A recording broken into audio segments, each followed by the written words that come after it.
Alors, la loi de finances 2026 au Cameroun. Attention, on ne parle pas de petits ajustements. C'est un vrai changement de cap qui va impacter absolument toutes les entreprises. C'est un tournant stratégique majeur et on va décortiquer ça ensemble. Oui, il faut bien comprendre ça dès le début. Oubliez les petites mises à jour annuelles. Non, là on parle d'un vrai nouveau paradigme. La loi de 2026, elle change les règles du jeu, en profondeur. Ça touche à la façon de gérer son business, sa compta, et même ses relations avec l'administration fiscale. Et pour y voir plus clair, cette transformation, elle repose en fait sur 4 grands piliers. On a la digitalisation à marche forcée, une pression beaucoup plus forte sur la conformité, de toutes nouvelles règles pour l'international et enfin des incitations pour l'économie locale. Ces 4 points ensemble redessinent complètement le paysage des affaires au Cameroun. Allez, on commence avec le premier pilier et c'est peut-être le plus percutant, la révolution numérique. Là, l'administration fiscale a clairement appuyé sur l'accélérateur. Le tout numérique, ce n'est plus une option, ça devient la seule et unique règle. Et là, le message est on ne plus clair, c'est la fin d'une époque. Fini le papier. Avant, on pouvait encore s'en sortir avec une compta à l'ancienne. Maintenant, l'administration peut tout simplement la rejeter en bloc. En clair, passer à un système informatisé et sécurisé, ce n'est plus un choix, c'est une urgence absolue.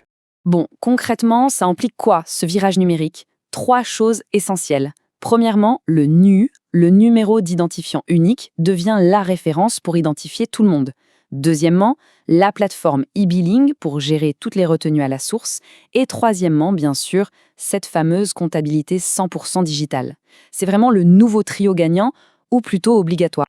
On passe maintenant au deuxième pilier. Et attention, il va de pair avec le premier. En même temps que la digitalisation, l'État serre la vis sur les contrôles et les sanctions. L'idée, c'est simple, sécuriser les rentrées d'argent et combattre la fraude. Et pour les entreprises, ça veut dire que la marge d'erreur, elle devient quasi inexistante. Un exemple qui parle de lui-même. Pour les entreprises qui font plus d'1 milliard de francs CFA de chiffre d'affaires, désormais, leur déclaration statistique et fiscale doit être certifiée par un conseiller fiscal agréé. C'est une toute nouvelle obligation et ça veut dire plus de rigueur et bien sûr des coûts en plus. Et ne croyez pas que ça ne concerne que les grosses boîtes, loin de là. Un simple oubli. Vous oubliez votre déclaration annuelle d'IRPP et hop, c'est 100 000 francs CFA d'amende. Forfaitaire. Et le point le plus important, c'est non négociable. Pas de discussion, pas de remise. La discipline fiscale, ça devient vraiment l'affaire de tous, et sans exception. Le message est donc limpide. Le moindre oubli peut coûter très très cher. Prenez l'attestation de conformité fiscale, l'ACF. Maintenant, il la faut pour des choses aussi banales que faire un passeport ou une carte grise. Donc, si votre situation fiscale n'est pas carrée, ça ne bloque pas seulement votre business, ça peut carrément bloquer votre vie de tous les jours. Troisième grand volet. Ici, le Cameroun se met à la page de l'économie mondiale et numérique. Le monde change, la fiscalité doit suivre. On voit donc apparaître de nouvelles règles pour taxer les géants du numérique et, en même temps, pour protéger l'économie locale. Et au cœur de tout ça, il y a un nouveau concept, la présence économique significative, ou PES. C'est simple. Avant, une entreprise étrangère sans bureau au Cameroun ne payait pas d'impôts ici. Fini. Maintenant, si cette entreprise fait plus de 50 millions de chiffre d'affaires ou a plus de 1000 utilisateurs dans le pays, elle devient imposable. C'est une vraie révolution. Ça change complètement la donne. Pour que ce soit bien concret, imaginez une plateforme de streaming, une de celles que tout le monde connaît. Elle n'a aucun bureau au Cameroun, mais elle y fait 150 millions de chiffre d'affaires. Eh bien, avec cette nouvelle loi, elle va devoir payer 4,5 millions d'impôts sur les sociétés. C'est une façon pour l'État d'aller chercher l'argent là où il est réellement généré. Cette adaptation monde, ça passe aussi par les douanes. Regardez les voitures d'occasion. Les taxes sur les plus vieilles voitures importées augmentent en flèche. On parle de 25% pour celles de plus de 20 ans. Le but est double, pousser à acheter des voitures plus récentes et bien sûr, soutenir le marché local.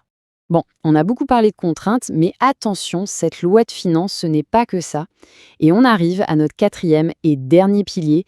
Il y a aussi des mesures d'encouragement, de vraies opportunités pour l'investissement local, l'emploi des jeunes et les PME. L'effort du gouvernement se concentre sur 2 axes vraiment stratégiques. D'un côté, donner un coup de pouce à l'emploi des jeunes, et de l'autre, aider les PME, qui sont le moteur de l'économie. Alors concrètement, qu'est-ce qu'il y a sur la table ? Un crédit d'impôt de 20% pour les entreprises qui prennent des jeunes en alternance. Un autre de 15% si on investit au capital d'une PME. Et il y a aussi une TVA réduite à 10% pour l'achat de logements sociaux. Ce sont de vrais leviers fiscaux à ne pas manquer. Voilà, on a fait le tour des 4 piliers. Maintenant, il faut assembler les pièces du puzzle. Digitalisation, conformité internationale, incitation, tout ça, ce ne sont pas des mesures séparées. Non, elles créent un tout nouvel écosystème, un nouvel environnement dans lequel chaque entreprise va devoir apprendre à naviguer. Le message à retenir, il est vraiment simple. La conformité, ce n'est plus juste une case à cocher pour l'administration. Ça devient une question de survie pour l'entreprise. Une compta pas aux normes, rejetée. Une situation fiscale pas claire, vos paiements, vos importations, tout peut être bloqué. Bref, le digital et la rigueur, c'est non négociable. Face à cette nouvelle réalité, la question, ce n'est plus de savoir si il faut s'adapter. Ça, c'est une certitude. La vraie question, c'est comment ? Comment piloter ce changement pour ne pas le subir, mais au contraire en tirer profit? Et justement, pour répondre à ce comment, voici une approche en 3 temps. D'abord, il faut diagnostiquer, analyser l'impact réel de tout ça sur son business. Ensuite, optimiser, aller chercher les opportunités, les crédits d'impôt, tout ce qui peut aider. Et enfin, sécuriser, mettre ses procédures à jour, bétonner sa conformité pour être prêt à tout contrôle. C'est un vrai plan de match. Cette phrase résume tout en fait. La transformation est là, elle est en marche. La seule bonne stratégie, c'est d'anticiper. Il ne faut plus réagir au changement, il faut avoir un coup d'avance. C'est ça la clé pour naviguer dans ce nouvel environnement. Clairement, pour s'en sortir dans ce nouveau paysage fiscal, il va falloir une vraie expertise. Pas seulement pour éviter les risques, mais surtout pour transformer ces nouvelles règles en avantages. Parce qu'au final, dans ce nouvel environnement, l'important, ce n'est pas de subir, c'est d'agir, et d'agir intelligemment.